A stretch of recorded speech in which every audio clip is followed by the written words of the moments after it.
চীন দেশ থেকে এক সাংবাদিক এসেছে বাংলাদেশে রিপোর্ট করার জন্য। তো সেই চাইনিজ সাংবাদিক একটি ট্যাক্সি করে ঢাকা শহরে ঘুরে বেড়াচ্ছে, আর সেই ট্যাক্সি ড্রাইভারকে বলতেছে, ভাই আপনাদের দেশের ট্রেন এত ধীর গতি সম্পন্ন, যাইয়া দেখেন আমাদের দেশের দ্রুত গতি সম্পন্ন বুলেট ট্রেন। কি যে বলবো ভাই, আপনাদের দেশের বাস ট্যাক্সি এত ধীরে চলে কেন?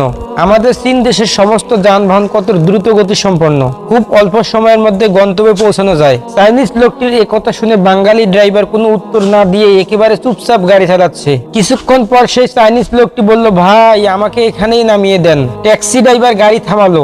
চাইনিজ লোকটি গাড়ি থেকে নেমে বলতেছে, ভাই গাড়ির মিটার দেখে বলেন তো ভাড়া কত হয়েছে? ট্যাক্সি ড্রাইভার বলল, ভাই 15,000 টাকা হয়েছে। ট্যাক্সি ড্রাইভারের কথা শুনে চাইনিজ লোকটি বলল, ধুর মিয়া, আপনাদের দেশের বাস আসতে চলে, ট্রেন আসতে চলে, ট্রাক আসতে চলে, আর আপনাদের দেশের গাড়ির মিটার এত জোরে চলে কেন? তখন ট্যাক্সি ড্রাইভার বলল, ভাই মিটারটা হলো মেড ইন চায়না, চীন দেশের মাল, তাই এত জোরে চলে।